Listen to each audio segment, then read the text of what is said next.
Hello বন্ধুরা, কি অবস্থা সবার? সবাইকে স্বাগতম 15 মিনিট শো ওয়েব সিরিজ চ্যানেলে। এখানে আমরা জনপ্রিয় ওয়েব সিরিজের গল্প, চরিত্র এবং প্রতিটি দৃশ্যের গভীরতা বিশ্লেষণ করি। যদি আপনি রহস্যময় কাহিনী, টানটান থ্রিলার বা আবেগঘন ড্রামার ভক্ত হন, তাহলে সঠিক জায়গায় এসেছেন। আজ আমরা এক্সপ্লেইন করব জনপ্রিয় অভিনেতা মোশাররফ করিমের দুর্দান্ত হ্যালোইন ওয়েব সিরিজ আধুনিক বাংলা হোটেলের তৃতীয় এবং শেষ পর্ব হাসের সালুন নিয়ে।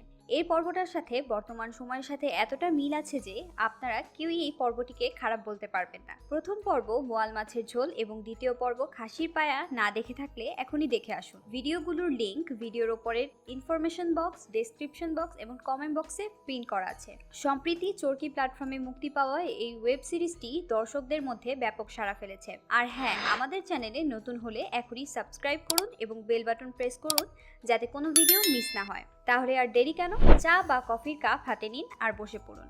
চলুন শুরু করি ভুতুড়ে এই ওয়েব সিরিজের শেষ পর্ব, যার নাম হাসের সালুন। মুক্তার নামের এক মাঝি নৌকা নিয়ে ঘাটে ফেরে বিশাল এক বটগাছের নিচে খেয়া ঘাটে। তার পাশে কোনো মানুষ নেই। এমন সময় মাঝি নৌকা ঘাটে ফেরায়। মাঝি নৌকা থেকে পানি ফেলছিল।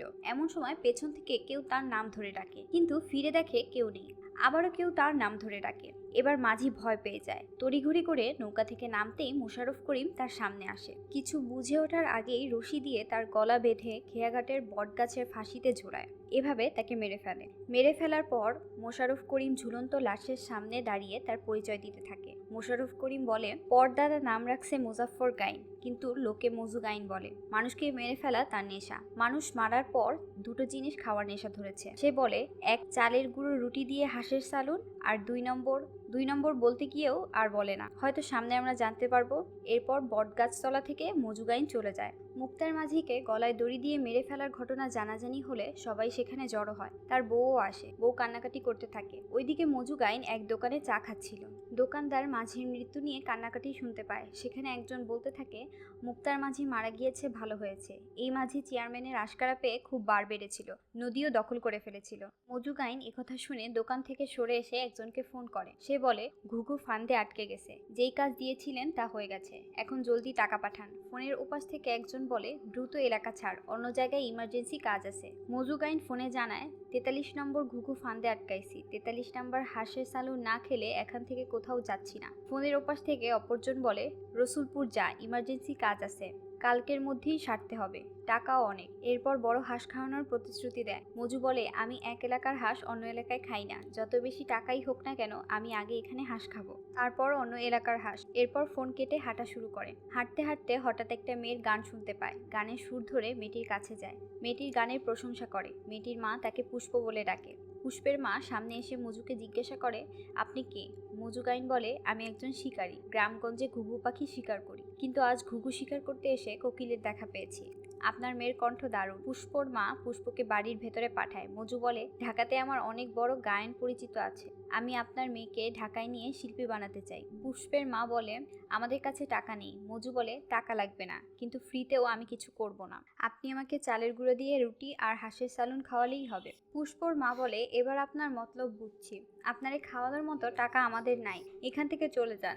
মজু গাইন পকেট থেকে টাকা বের করে বলে, ঘুঘু শিকার করা আমার শখ, কিন্তু আমার বাপের 300 বিঘা জমি আছে, আমি এগুলো বিক্রি করে খাই। হোটেলে হাঁসের সালুন খাইতে ভালো লাগে না, তাই আপনার হাতের হাঁসের সালুন খাইতে চাইছিলাম। মহিলা রাজি হয়। মহিলার কাছে টাকা দিয়ে তাকে হাঁসের সালুন রান্না করতে বলে, আর বলে, আমি ঘুঘু পাখি শিকার করে আসি। সাথে এও বলে, আপনার মেয়েকে ভালো একটি গান রিহার্সেল করতে বলুন এবং তা ফোনে রেকর্ড করতে বলুন, আমি সেটা ঢাকা নিয়ে বড় গায়নকে শোনাবো। পুষ্পর মা এসব কথা শুনে খুব খুশি হয়। পুষ্পদের কষ্টের সংসার ঠিকমতো খেতে পারে না। মজু গাইন চলে যাওয়ার সময় পুষ্পর মা ডাক দেয় আর বলে, রাতে যে আমাদের বাড়ির হাঁসের সালুন খাবা, আমাদের বাড়ি চিনবা কি করে? এরপর পুষ্পর মা মজুকে তার বাড়ি ঠিকমতো চিনিয়ে দেয়। রাতের দিকে রুটি বানাতে বানাতে পুষ্প তার মাকে বলে, চেনা নাই জানা নাই হঠাৎ করে এমন লোককে কেউ খাওয়ার জন্য ডাকে, লোকটা চোরও তো হতে পারে। পুষ্পর মা বলে, চোর হবে না, ওর বাপ ওরে 300 বিঘা জমি লিখে দিছে, পকেটে এতগুলো টাকা, আমি নিজে দেখছি, 1000 টাকার বান্ডেল। তখন পুষ্প তার মাকে বলে, এই লোভেই তো তুমি তারে ডাকছো। মা বলে, তাহলে কি করব? কবে থেকে মাংস খাই না, আমরা ওই মুসাফিরের জন্য যদি ভালো কিছু খেতে পারি তাহলে খারাপ কি? মা মেয়ের এসব কথা চলতে চলতেই বাড়িতে চলে আসে মজু গাইন। হাঁসের সালুন খেতে খেতে প্রশংসা করে মজু গাইন। খেতে খেতে এই বাড়িতে এক রাত থাকার কথা বলে মজু। পুষ্পর মা প্রথমে না না করলেও মজুর কথার জোরে রাজি হয়ে যায়। পুষ্পর মা জানায় আমাদের একটাই ঘর। মজু বলে এই বাইরেই শুতে পারবো, সমস্যা নেই, শুধু একটা বালিশ দিলেই হবে। এরপরে বাইরে শোয়ার ভান করে মজু একটু গভীর রাত হলেই সে ঘরের ভেতর ঢুকে যায়। এরপর জোর করে পুষ্পের সাথে কি করে তা তো বুঝতেই পারছেন। পুষ্প আর তার মা প্রাণ ভিক্ষা চাইলেও মজু কথা শোনে না। মজুকাইন বলে তোমাদের বাঁচিয়ে রেখে আমি কি বিপদে পড়বো? মা মেয়ে দুজনকেই মেরে ঘর থেকে বের হয়। মজু বাইরে এসে ফোন দেয় আর বলে রসুলপুরের ঘুঘুকে আটকানোর জন্য মেশিন লাগবে।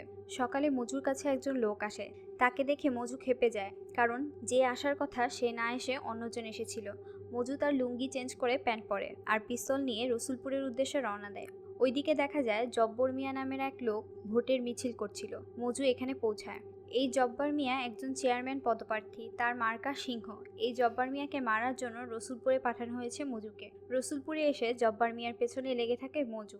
জব্বার যেখানে তার নির্বাচনী প্রচারণা চালাতে যায় সেখানেই যায় মজু। একটা জনসভায় বক্তৃতা দিতে আসলে মজু তার পিছু নেয়। জব্বার ওয়াশরুমে ঢুকলে সিংহ মার্কার মুখোশ পরে ওয়াশরুমে যায় মজু। ওয়াশরুমে জব্বারকে গুলি করে মারে মজু। মেরে বের হওয়ার সময় জব্বারের লোকজন ব্যাপারটা টের পায়। তাদের নেতাকে মারার কারণে তারা মজুর পিছু নেয়। কোনো মতে সেখান থেকে বেঁচে ফেরে মজু। এরপর আধুনিক বাংলা বোর্ডিং নামের এক বোর্ডিং এর ভেতরে যায়। রিসিপশনে এক রাত থাকে, কত টাকা লাগবে জিজ্ঞেস করে। রিসিপশনিস্ট বলে আগে থাকেন, তারপর সকালে যা মনে চায় দিয়েন। মজু কিছুটা অবাক হয়। এরপর তার নাম ঠিকানা লিখে রিসিপশনিস্টকে তার নাম জিজ্ঞাসা করে। রিসিপশনিস্ট বলে মৌত। মজু বলে কি? রিসিপশনিস্ট বলে ছোটবেলায় দাদি নাম রেখেছিল মজিদউদ্দিন তরফদার।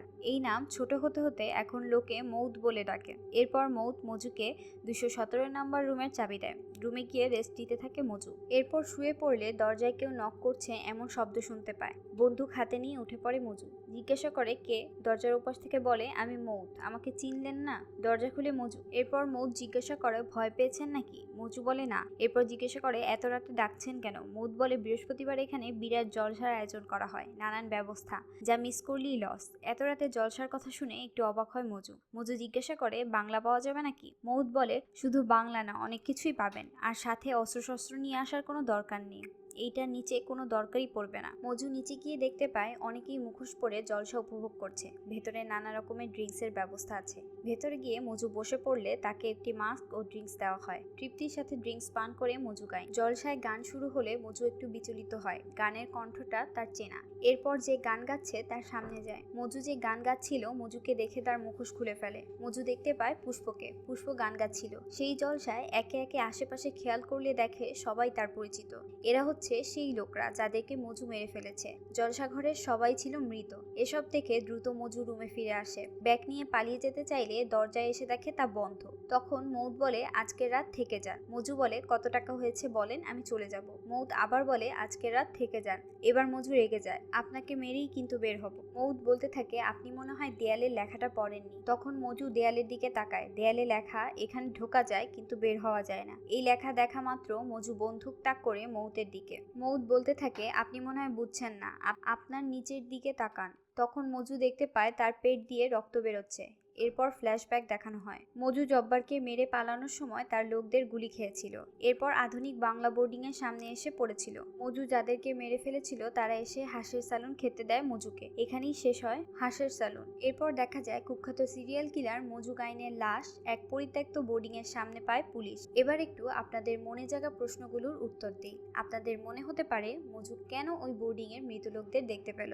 আসলে ওই বোর্ডিংটি পরিত্যক্ত হওয়ার কারণে মৃত আত্মারা ওই বোর্ডিং এ দখল করেছে। মজু নিজেও মৃত অবস্থায় ওখানে এসেছিল। জব্বারকে মেরে পালানোর সময় তার লোকদের গুলি খেয়ে এই বোর্ডিং এর সামনে এসে মারা যায়। এরপর তার আত্মা বোর্ডিং এ ঢুকে। বোর্ডিং এর রিসিপশনিস্টও মৃত ছিল। আপনাদের আরো একটি প্রশ্ন থাকতে পারে, গল্পের শুরুতে গাছে ঝুলানো মৃত লাশের সামনে মজু বলেছিল তার দুটো ইচ্ছে, এক হচ্ছে চালের রুটি দিয়ে হাঁসের স্যালুন, আর এক হচ্ছে মেয়ে মানুষ। মজু আসলে যে বাড়িতে সুন্দরী মেয়ে থাকে টার্গেট করে সেই বাড়িতে ঢোকে, তারপর সেই মেয়েদের রেপ করে মেরে ফেলে, যেমনটা পুষ্পের সাথে করেছিল। বন্ধুরা, আজকের গল্পে মজা পেয়েছেন? কমেন্টে আপনার মতামত জানাতে ভুলবেন না। আর হ্যাঁ, ভালো লাগলে লাইক দিন, বন্ধুদের সাথে শেয়ার করুন। চ্যানেলটা সাবস্ক্রাইব করতে ভুলবেন না।